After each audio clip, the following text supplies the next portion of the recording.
Very good morning, dear students. Welcome to e-learning classes of accountancy. Today is your lecture number 45 term, and in this lecture, I am going to continue your chapter number 15, that is BRS, and I am going to explain you some numericals of this chapter. See, the topics which I am covering in this lecture are preparation of bank reconciliation statement by credit balance as per cash book, preparation of bank reconciliation statement by debit balance or overdraft balance as per passbook, and some numericals I am explaining. Beta, first point is preparation of bank reconciliation statement by credit balance of cash book. If the cash book shows a credit balance or overdraft balance at the starting, then the overdraft balance will be written in minus column and there will be no change in the columns of all other items. बेटा अगर credit balance as per cash book given है तो it is called negative balance और overdraft balance, तो इसको हम minus side of format में minus side minus item में इसको नोट कर देंगे और बाकी सारा ट्रीटमेंट वैसे ही होगा जैसे हम पहले प्रीवियस क्वेश्चन में कर रहे हैं. नाउ सी सेकंड बेटा, preparation of bank reconciliation statement by debit balance of passbook. I told you earlier also, beta, debit balance of passbook is negative balance, credit balance of passbook is positive balance. If bank reconciliation statement is started by debit or overdraft balance of passbook, then in the starting balance will be written in minus item and all items will be reverse. देखो इसमें क्या होता है बेटा, ये आपका passbook का balance के थ्रू गिवन है.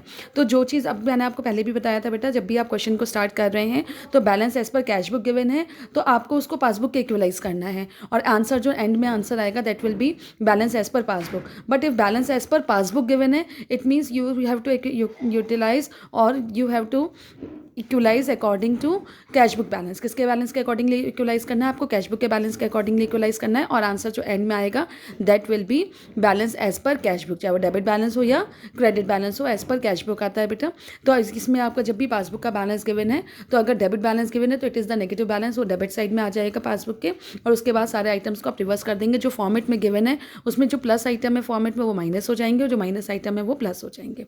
इज इट क्लियर बेटा? क्योंकि पासबुक में अगर कोई भी चीज़ चेक आप इशू करते हैं तो कैश बुक में it will be plus, but passbook में वो तभी शोन होगा when it is presented for payment. It means passbook में अमाउंट क्या रहेगी? माइनस रहेगी. अगर balance as per passbook given है it means you have to equalise as per cash book, और balance as per cash book given है तो you have to utilise as per passbook. Is it clear बेटा? Now see the numerical, that is question number, see बेटा question number 9. It is question number 9. On 31st December 2014, the cash book of Basu showed an overdraft of rupees 18,000 with the Bank of India. The balance did not agree with balance as shown by the bank passbook, and you find that Basu had paid into the bank on 26th December 4 checks for rupees 10,000, 12,000, 6,000 and 8,000. Of these, the check for rupees 6,000 was credited by the bank in January 2015. बेटा सबसे पहली बात अभी देखिए, reconciliation 31 दिसंबर 2014 का हो रहा है. अगर जनवरी में कोई भी चेक आपके अकाउंट में क्रेडिट होता है तो it will B not credited till दिसंबर तक क्रेडिट नहीं हुआ है तो 6,000 की अमाउंट भी आपके अकाउंट में क्रेडिट नहीं मानी जाएगी. इज इट क्लियर बेटा? तो आपका जो है अमाउंट ये हो गया तुम्हारा check deposited but not credited in the cash book, in the passbook, that is 10,000, 12,000, 6,000, 8,000. चारों चेक आपके अकाउंट में डिपॉजिट नहीं हुए हैं बिकॉज ये 6,000 का जो चेक है इट इज़ इन जनवरी. ठीक है. Basu had issued on 24 December 3 cheques for rupees 15,000, 12,000 and 7,000.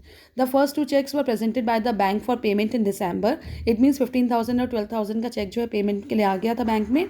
And the third वाला जो चेक है इट विल बी इन जनवरी 2015. यानी 7,000 का जो चेक है वो जनवरी में आएगा for payment.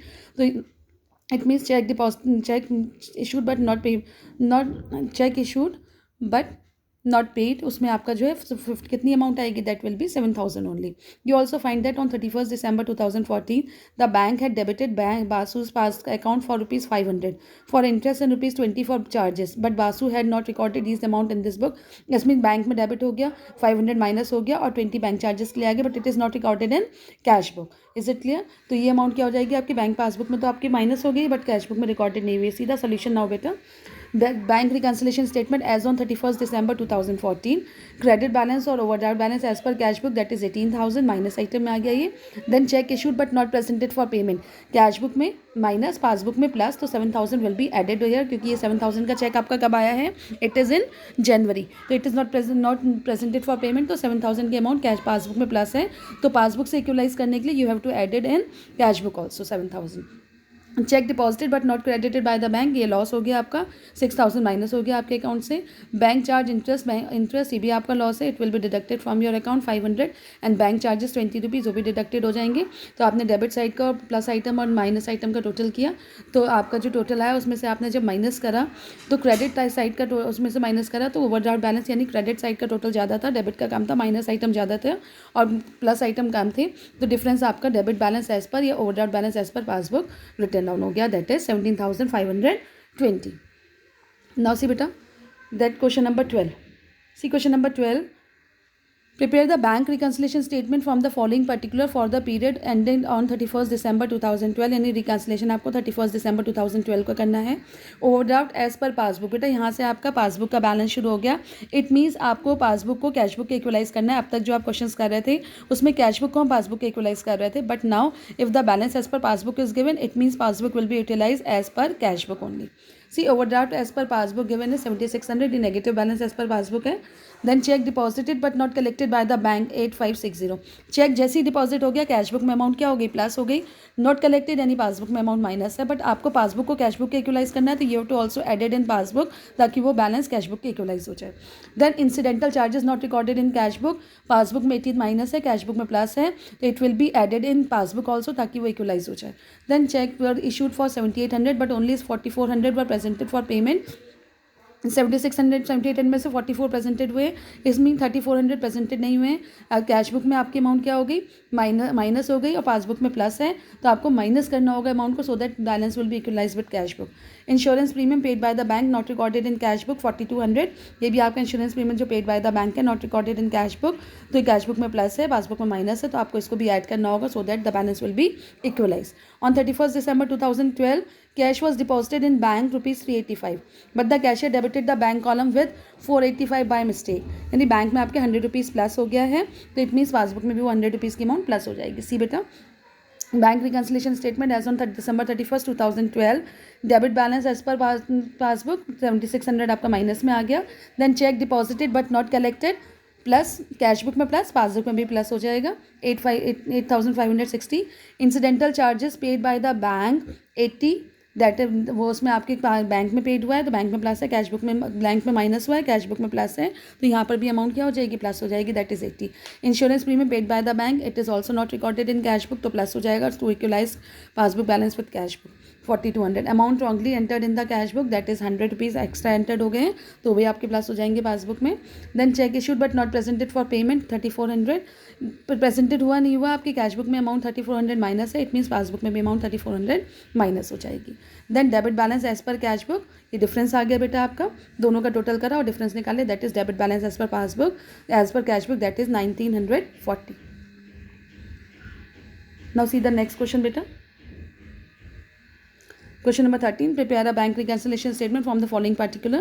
On 31st December 2014, I had an overdraft of rupees 750 as shown by my passbook. Overdraft balance as per passbook given है बेटा ये 750.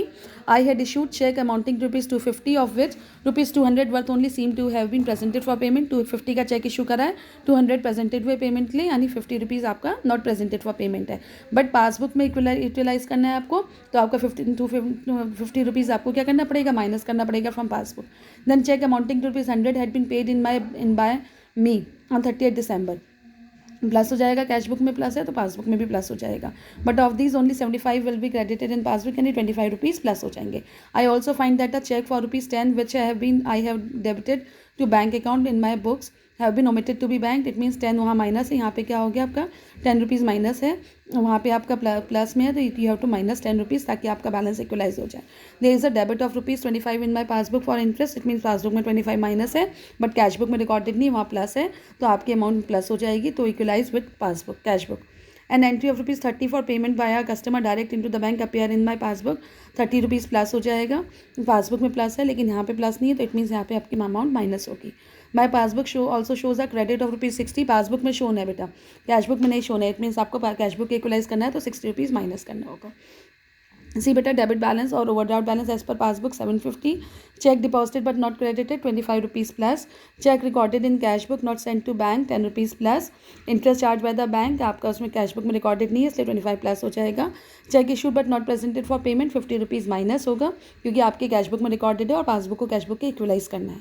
Amount deposited by the customer 30 rupees cash book में recorded नहीं है इसलिए आपके यहाँ minus हो गया, interest on investment 60 rupees cash book में रिकॉर्डेड नहीं है माइनस हो जाएगा, डिफरेंस आपने निकाला तो क्रेडिट बैलेंस और overdraft balance as per cash book आपका 30 रुपीज़ डिफरेंस आ गया। इसका टोटल भी कर लेना बेटा, टोटल करके आपका इसका डिफरेंस फाइंड आउट हो जाएगा। Now see next question, question number 15. Prepare a bank reconciliation statement on 31st December 2014 from the following particular. A is overdraft as per passbook rupees 20,000, ये आ जाएगा आपका overdraft balance as per passbook है। On 30 दिसंबर cheque had been issued for rupees 80,000 of which cheque worth rupees 15,000 only had been encashed up to 31st दिसंबर। It means आपका जो है 65,000 का चेक इनकैश नहीं हुआ बट ये कैश बुक में माइनस है तो पासबुक में माइनस होगा क्योंकि कैश बुक में आपने इशू कर दिया है, माइनस कर दिया है। पासबुक को कैश बुक के इक्वलाइज करना है। Cheque amounting to rupees 6500 has been paid into the bank for collection, यानी प्लस हो गया कैश बुक में तो पासबुक में प्लस होगा इररेस्पेक्टिव 2500 आया हो या कुछ भी आया हो। The bank has charge rupees 700 as interest on overdraft, bank में माइनस हुआ है लेकिन पासबुक कैश बुक में एंट्री नहीं है तो वहाँ पे प्लस है तो इट मीन्स आपको प्लस करना होगा। The bank passbook shows credit for rupees 2000 representing rupees 1400 paid by the debtor, it means plus 2000 आपके पासबुक में है बट लेकिन कैश बुक में कोई इन्फॉर्मेशन नहीं है तो माइनस के 2000 होगा ताकि आप इक्वलाइज कर सके पासबुक को कैश बुक के। बेटा जब पासबुक का बैलेंस गिवन है तो कैश बुक के इक्वलाइज करना होता है, यहाँ पे माइनस हो जाएगा। A cheque for rupees 3600 had been debited in bank column of cash book, it means आपका डेबिट हो गया बैंक कॉलम, माइनस हो रहा है कैश बुक में और यहाँ पे आपके बैंक में नहीं है बट आपको ये टू डिडक्ट 3600 ताकि आपके अमाउंट इक्वलाइज हो जाए। सी डेबिट बैलेंस और overdraft balance as per passbook 20,000 है, कैश बुक के इक्वलाइज करना है आपको सारे आइटम को। Check deposited but not collected that is 4000, deposit है तो ऐड हो गया क्योंकि कैश बुक में प्लस था 4000। Interest on overdraft charge by the bank, cash book में रिकॉर्डेड नहीं, यहाँ पर प्लस हो गया। Cheque recorded in cash book but not send to bank 3600 plus हो गया। Cheque issued but not presented for payment 6500 minus. Direct deposit by the customer cash book में recorded नहीं है 1400 minus. Interest on investment cash book में recorded नहीं है 600 minus. Difference निकाला आपका दैट इज क्रेडिट बैलेंस और overdraft balance as per cash book that is 78,700।